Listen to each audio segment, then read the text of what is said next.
So when this Jew leader, these are the same people who will arrest Jesus and take them to the Roman governor. They know they are under bondage. They know they are under military occupation, economical oppression. The money they're working, they're sending taxes to Rome. They know. How can they say, we never been in bondage to no one? Oh, maybe it was spiritually. Because this is the descendant of Israel who spent time for over 430 years in Egypt. These are the descendants of the people who spent 70 years in Babylon. This is a man of God. These are people who know this history. These are people who are supposed to teach the word of God to people. These are people who they have been waiting for deliverance. How can he say, how can these people say to Jesus, we never been in bondage to anybody? Was it blind? Were they blind? Were they dishonest? D'abord, brothers and sisters, il y a des fois, on va voir les gens qui sont dans les liens. On va voir les gens qui sont dans les bandages. On essaie de leur donner quelque chose qui va les réveiller. Les réveiller à prendre conscience de leur état. Mais les gens sont toujours aveugles. Quand vous ne connaissez pas votre état, comment vous allez chercher la délivrance? Vous devez d'abord reconnaître que nous avons un problème, nous sommes dans les liens, nous sommes dans les bandages, nous avons besoin du salut, de la délivrance. Et vous voyez dans ce texte, c'est la conversation va continuer, où Jésus va leur, juste pour raison de temps, lisez le reste, Jésus va leur démontrer que votre Père, donc physiquement et spirituellement parlant, il dit à ces gens que vous êtes dans les liens. Vous êtes dans la prison. Vous avez besoin de moi, Jésus, pour sortir. Ils sont restés dans leur idéologie. Non, nous sommes des Juifs. Nous sommes le peuple de Dieu. Nous sommes le peuple de Dieu. Nous sommes les enfants de Dieu. C'est comme beaucoup de chrétiens aujourd'hui. Dans les liens. Beaucoup de chrétiens misérables. Seulement les noms de Jésus. Seulement les noms. Mais la substance de Jésus n'est pas là. Alors, dans la conversation qu'ils ont eue avec Jésus dans cette histoire, Jean 8, jusqu'au verset, au verset 44, Abraham n'avait tué personne. Mais vous voulez me tuer. Comment vous pouvez réclamer être descendant d'Abraham? Mais vos œuvres démontrent le contraire. Jésus voulait introduire un principe. C'est le même principe de l'arbre et le fruit. C'est le même principe. Tu ne peux pas dire que je suis enfant de Dieu, mais dans tes œuvres, tu fais les œuvres, les enfants de l'autre Dieu. Ils disaient qu'ils étaient les enfants de Dieu, mais les œuvres, leurs œuvres, c'était les œuvres du diable, les mensonges et les meurtres. Jésus leur a démontré que lorsque vous dites que vous êtes enfant de Dieu, mais vous faites le contraire, donc vous n'êtes pas les enfants de Dieu. verset 44.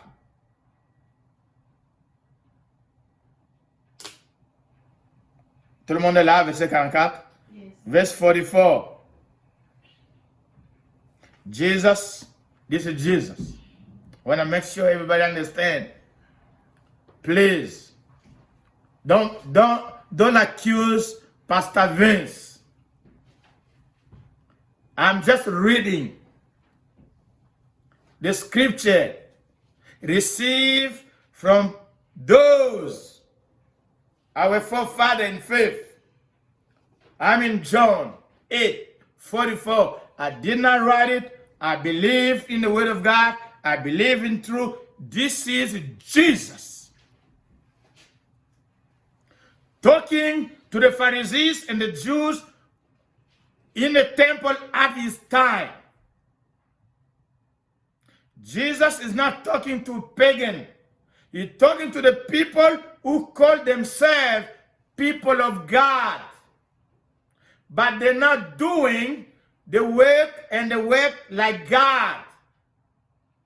You can't be a child of God and do like the devil. You can't be God's child and do the devil work.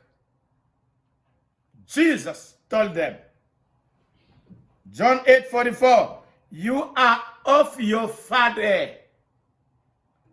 That way I got like father, like son. You do what your father do. You are of your father, the devil. Jesus called the name. Jesus said it. Jesus identified the father of these people. The murderer, the liars. Jesus told them, they call themselves children of God, but the true child of God who came from heaven, who knows them, who knows everything, told them, no, you are not children of God, you are of your father, the devil. And the desire of your father, you want to do. What is the desire? They wanted to kill Jesus. Murderer. John 10:10. The devil desire, the devil plan, the devil work only to steal, to kill, and destroy. Everywhere. In home, in school, in nation. When you see murder, lie, destruction, it's the work of the devil. So Jesus told them, verse 44, he was a murderer from the beginning. Genesis chapter 3. He killed human beings spiritually. The reason the devil is called murderer from the beginning, you talk about Adam and Eve. The devil killed them. He killed the relationship with God. He destroyed the spiritual life. This Adam and Eve, they had children, they worked, but they were spiritually dead. The devil killed them. The devil killed their relationship. The devil killed the spiritual life. They could not pray. They could not fellowship with God. But they were human beings. They had the ability to function their head. They were intelligent. They had beauty in their body. Though they could work. They could get married. They could go to school. They could go to university. They could become doctors. But spiritually they were dead. And the devil became the father. That's what Jesus is talking about. He was a murderer from the beginning, and he was liar from the beginning, because he doesn't learn about lie. He is the manufacturer. Il manufacture. Il produit. Il est la source, l'origine des mensonges. Donc si tu veux mentir, c'est le diable. Il a la manufacture des mensonges. Donc si dans la vie, all you do is killing people and lying and killing people and lying, Jesus won't wait for you to confess. Jesus concluded, you're doing the work of your father, and your father is the devil. Who is your father? Which desire are you fulfilling?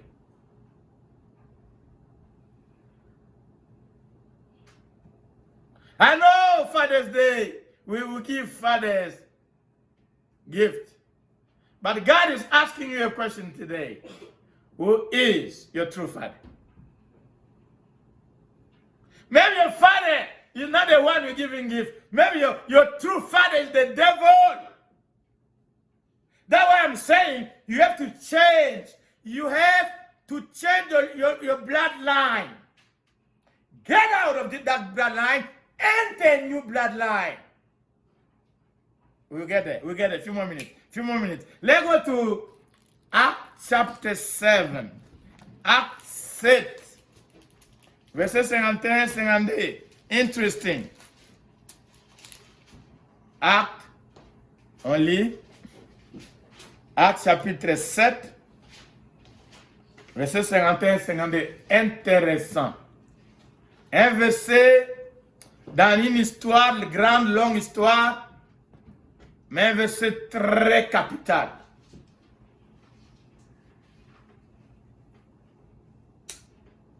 Par rapport aux lignées.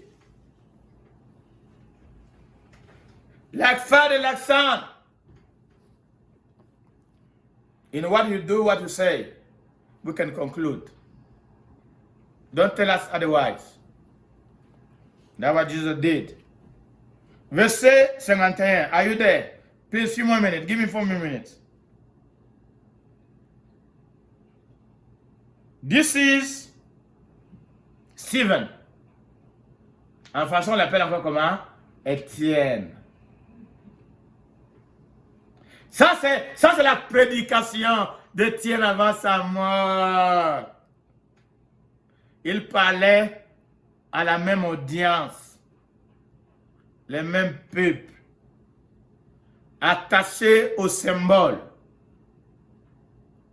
Mais la substance n'est pas là. Il y a beaucoup de gens, ils aiment beaucoup leurs églises, leurs temples. Parce que dans ce passage, dans cette histoire, Étienne a parlé de ça. Il y a des gens, leur gloire spirituelle est dans leurs bâtiments. Oh, nous avons de beaux bâtiments. De beaux bâtiments. La première église sur la terre. De beaux bâtiments. Nous avons des écoles. Nous avons notre salle. C'était ça, mais bien aimé. Étienne est mort à cause de ce sujet-là. Parce qu'il a parlé du temple. Il a parlé de Jérusalem. Parce qu'il a touché à la ville de Jérusalem et au temple. Parce qu'il y a des gens, leur vie spirituelle est liée à ces choses physiques. Oh, moi je suis des. Oh, moi mon père spirituel c'est. Oh, moi je suis de telle religion. Oh, moi. Oh, mais Dieu ne vous connaît pas. My God, Étienne essaie de les aider. C'est l'aveuglement ou quoi? Parce que la Bible déclare, Dieu leur avait donné la parole. Dieu leur a donné la parole. Mais ils étaient toujours avec, ils ne l'ont jamais obéi. Vous voyez cet homme ici, c'est un diacre. Mais quand il a prêché, quand il a enseigné, quand il a prêché, il n'avait pas de Bible. Il n'avait pas de Bible, mais ça coulait. Ça coulait. Il était dans la parole. Il était un homme de la parole. C'est un diacre. Étienne, diak, deacon, but full with the word of God. They kill him after he was preaching the word of God. He started the preaching in the Old Testament. He talked about Moses. He talked about Abraham. He talked about Jerusalem. He came to the New Testament. He talked about Jesus. And he got to this point, he told them, you, verse 51, please bear with me. You stiff-neck and uncircumcised in heart and ears. Interesting. You always resist the Holy Spirit, as your fathers did, so do you. Can you repeat with me that last sentence? As your fathers did, so do you. As your father did, so. As your father did, so do you. Like father, like son, is in the Bible. You are who your father is. You do what your father does. You cannot claim you are a child of God and not do what your father do or does. And he continues. Which of the prophets did your fathers not persecute? They killed those who foretold the coming of the Jesus. Is one. And you now have become the betrayer and murderer.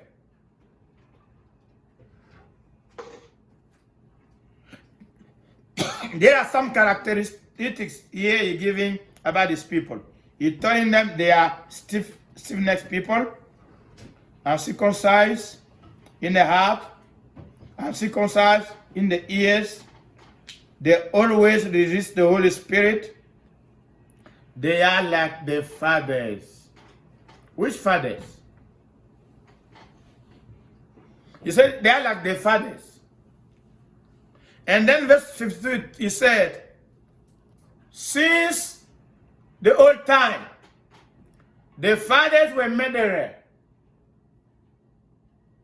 The father killed the prophets, never obeyed. He told that the father were uncircumcised. The heart was not circumcised, the ears were not circumcised. They just got names, but they're not delivered. They're not changed. They're not transformed. And so they resist the Holy Spirit. I'll close with this for the sake of time.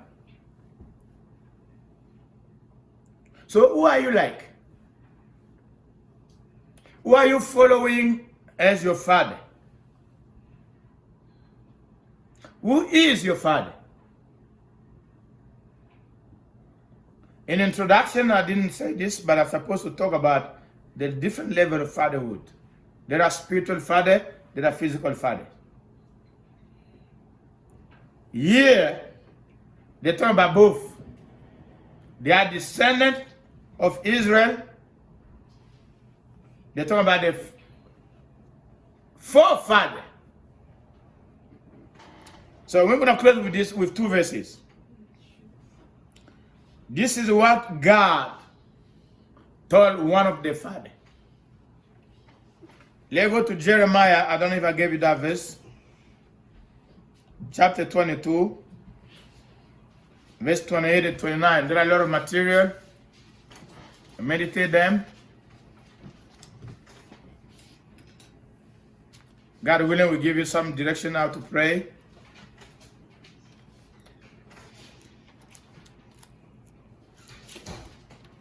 This is one of the forefathers.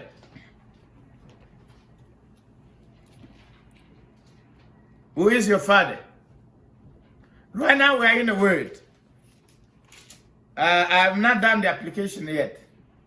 Because in the application we could talk about the practical aspect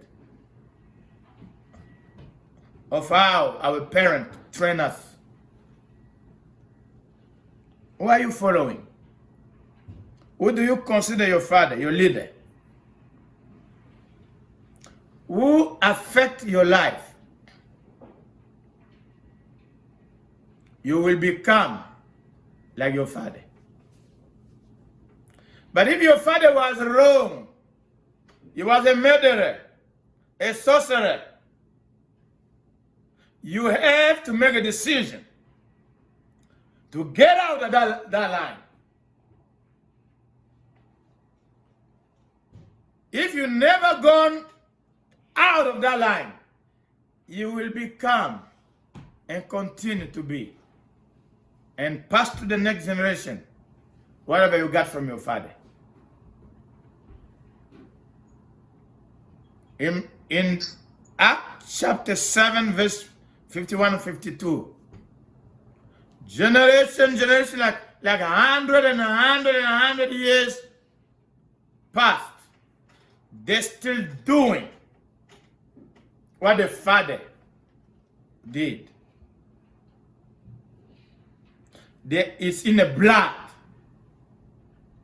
It's in a spirit. The scientists will say it's in a gene.